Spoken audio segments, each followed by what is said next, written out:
Berlatar di sebuah pabrik yang berdiri di pulau terpencil, masih ada satu kejahatan besar yang belum benar-benar dibereskan. Tim anti narkoba melakukan penggerbekan dengan cara yang brutal, menerobos dinding pabrik menggunakan mobil hingga kekacauan pun pecah dan tak terelakkan.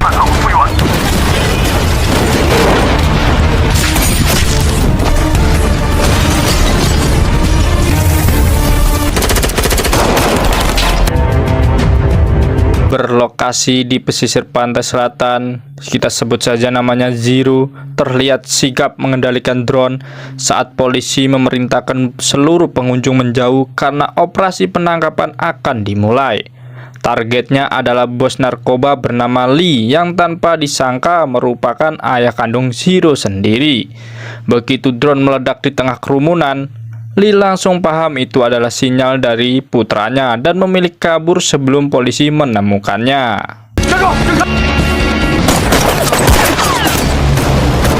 Tak ingin Lee lolos, Kapten King segera memerintahkan rencana cadangan dijalankan.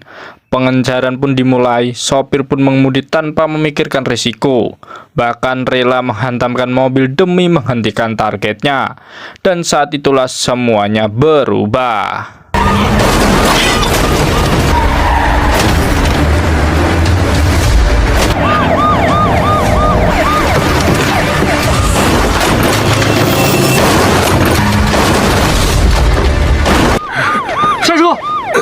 Di sisi lain, muncul sosok pria tampan dan kaya yang bernama John.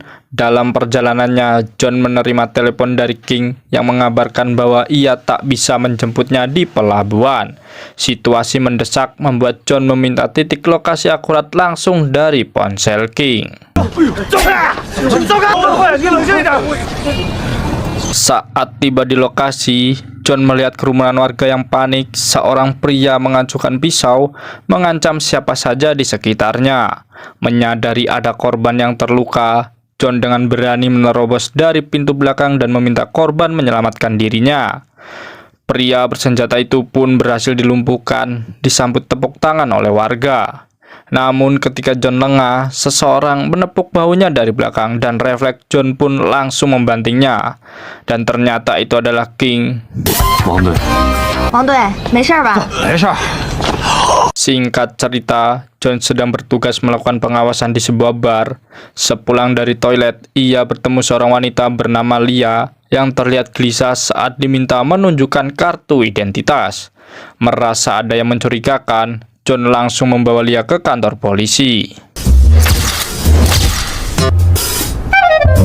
Di kantor polisi, Lia dengan tegas membantah tuduhan menggunakan narkoba. Tes urin membuktikan ucapannya, hasilnya negatif. Lia pun dipersilakan pulang. Namun setelah keluar ruangan, sikapnya justru santai dan tanpa akrab dengan beberapa polisi lain, seolah bukan orang asing. Dan terungkaplah bahwa Lia adalah putri Kapten King sendiri. Kebetulan malam itu bertepatan dengan hari ulang tahun Lia. King pun menraktir seluruh anggota tim, termasuk John, makan bersama sebagai bentuk syukur dan doa panjang umur. Adegan beralih ke transaksi para gangster yang sedang melakukan COD narkoba. Pihak pembeli memperlihatkan uang dan mengecek kualitas barang. Namun saat barang dicoba, situasi berubah drastis. Gangster dari pihak pembeli tiba-tiba melancarkan serangan.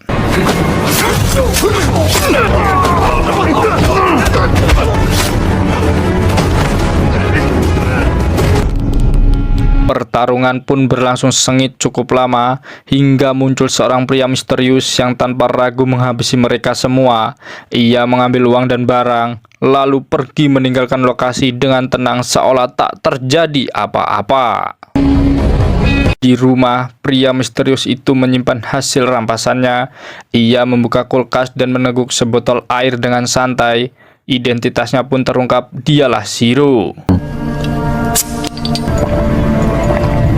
Keesokan harinya, polisi mendatangi TKP dan mencatat setiap temuannya, termasuk sisa bubuk terlarang. Uang dan barang yang raib menimbulkan tanda tanya besar.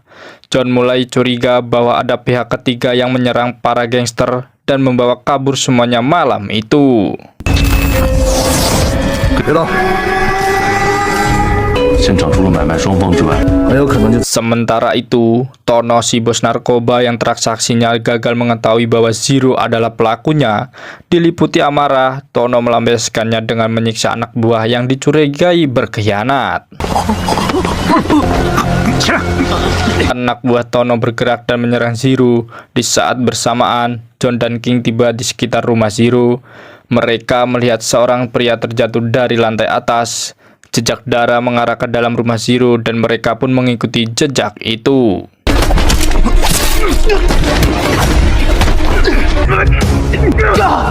Di dalam rumah, John berada dalam bahaya. King dan sisa tenaga berusaha meraih pistolnya dan berhasil menembak salah satu rekan Zero. Zero pun memanfaatkan kekacauan untuk melarikan diri. Namun di tengah pelarian, ia tertabrak mobil yang melaju kencang.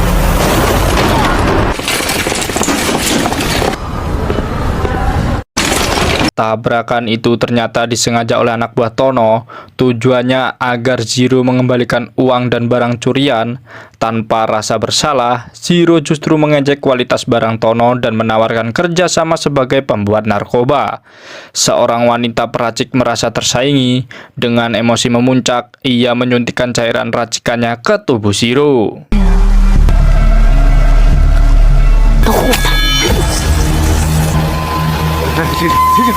我的货，我的钱还没要回来呢。 Zero pun dinyatakan meninggal dan dimasukkan ke lemari pendingin jenazah.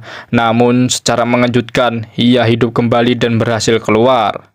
Mendapat laporan itu, John segera menuju rumah duka.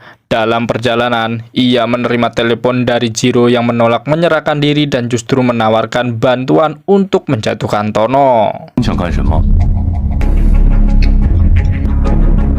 Inilah markas produksi narkoba milik Tono, tempat tersembunyi yang menjadi pusat peredaran barang haram tersebut. 加班加点干活，你就别闹了。 Beberapa jam kemudian, kapal Zero bersama anak buahnya muncul. Tujuan mereka satu menyerang markas Tono sebagai aksi balas dendam.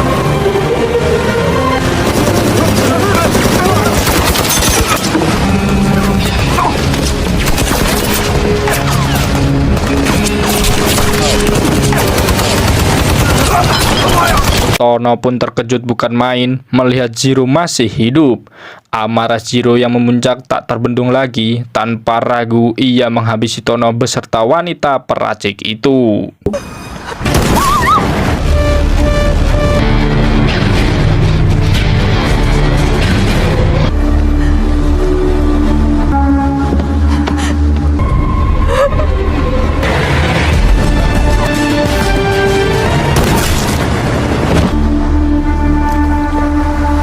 Setelah semuanya berakhir, Zero mengambil seluruh harta milik Tono. Barang dan uang itu kemudian ia kirim menggunakan drone canggih, sekaligus untuk melacak lokasi para pembeli yang terlibat dalam jaringan tersebut. 以后现在都什么？大飞，有手势。 Tak berhenti di situ, Zero justru mengejek pihak kepolisian. Ia menyindir kegagalan polisi yang tak mampu menangkap Tono maupun dirinya selama ini. 下一个。 Sementara itu di bar, Lia terlihat mendekati seorang pria yang sedang melakukan transaksi narkoba. Ia mengajukan pertanyaan tentang asal-usul barang tersebut, hingga akhirnya pria itu membawa Lia menemui bosnya. Dan terungkaplah bahwa Lia merupakan mata-mata polisi. Ia menyusup untuk mengungkap jaringan pengedar narkoba. Namun sikap sang bos membuat Lia merasa tak nyaman meski ia ditawari barang secara cuma-cuma. Saat Lia berniat pergi, situasi berubah menjadi berbahaya. Lia pun dikejar oleh para pengedar. Dalam pelariannya, ia bertemu John. Berkat kerjasama cepat, para penjual berhasil diamankan. Namun saat Lia dibawa masuk ke mobil, John justru dimarahi karena dianggap ikut campur tanpa mengetahui tujuan Lia sebenarnya. Enggan menjelaskan identitasnya, Lia memilih pergi meninggalkan John.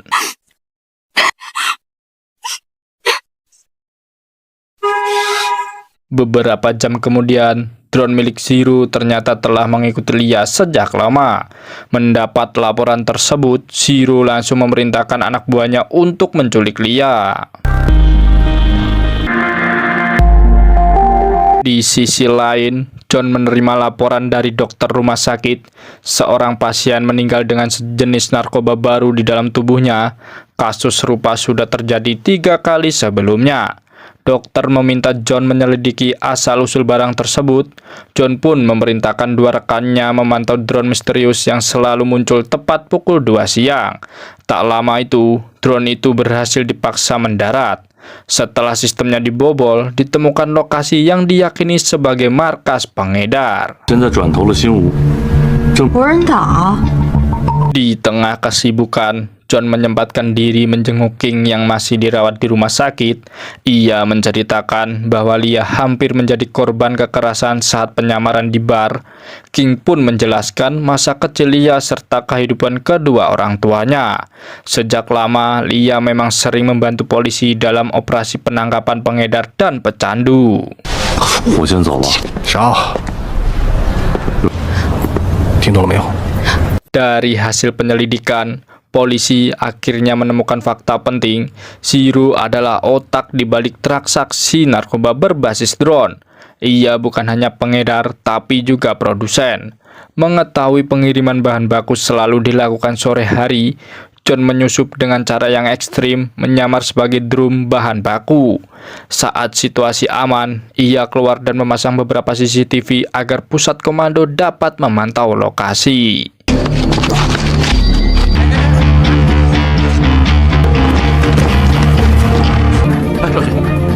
King akhirnya pulang dari rumah sakit dan mendapati Lia sudah mulai mandiri. Namun, ketenangan itu hanya berlangsung sesaat karena bahaya tiba-tiba mengintai. Meski kondisi King belum pulih dan tenaganya terbatas, ia tetap berusaha melindungi Lia. Di usia senjanya, King kembali harus menghadapi situasi hidup dan mati.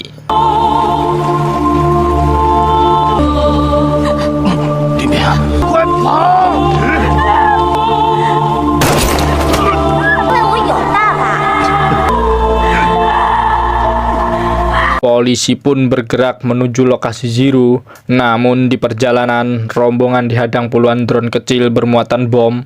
Serangan itu membuat perjalanan semakin sulit dan penuh ancaman. Setibanya di daratan, polisi langsung terlibat baku tembak dengan anak buah Zero. Sementara itu, John menyisir bangunan terbengkalai untuk mencari jejak Zero. Namun hasilnya nihil.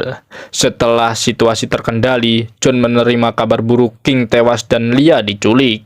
Tanpa ragu pun, John diperintahkan segera menyelamatkan Lia. Tak lama kemudian, Zero pun menelepon John. Ia meminta John datang ke sebuah kapal di tengah laut dengan satu syarat, harus berenang sendirian. Dipenuhi amarah dan dendam, John menerima tantangan itu tanpa ragu.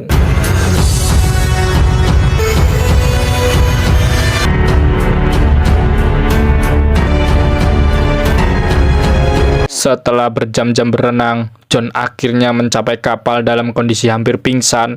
Melihat itu, Zero terpaksa menarik John ke atas kapal menggunakan besi agar ia tidak tenggelam. Di dalam ruangan pendingin kapal, John menemukan Lia tergantung di atas balok es. Tubuhnya lemah, napasnya tersengal. Dengan sisa tenaga, John berusaha melawan meski nyaris tak berdaya.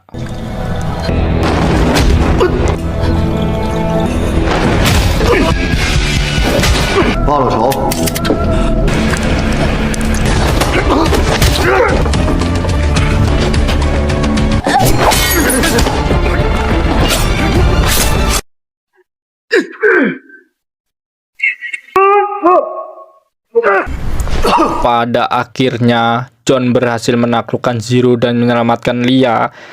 Ia menahan Lia yang hampir meluapkan amarahnya untuk membalas kematian ayahnya. Zero harus ditangkap hidup-hidup agar diadili secara hukum. Namun saat proses borgol berlangsung, Zero meminta John mendengarkan sebuah suara pemicu bom yang siap meledak.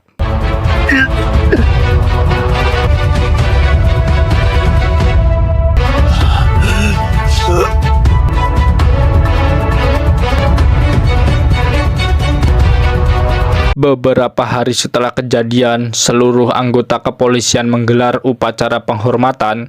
John dan Lia berdiri di antara mereka mengenang Kapten King dan rekan-rekan yang gugur demi keamanan negara. Perjuangan berakhir, namun pengorbanan mereka akan selalu dikenang. Film pun tamat. Dari cerita ini, satu hal jadi jelas, narkoba bukan cuma soal barang haram, tapi soal pilihan hidup.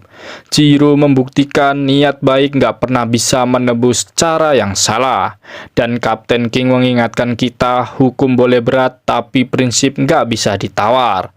Karena pada akhirnya, yang menghancurkan bukan kejahatannya saja, tapi keputusan untuk tetap melakukannya.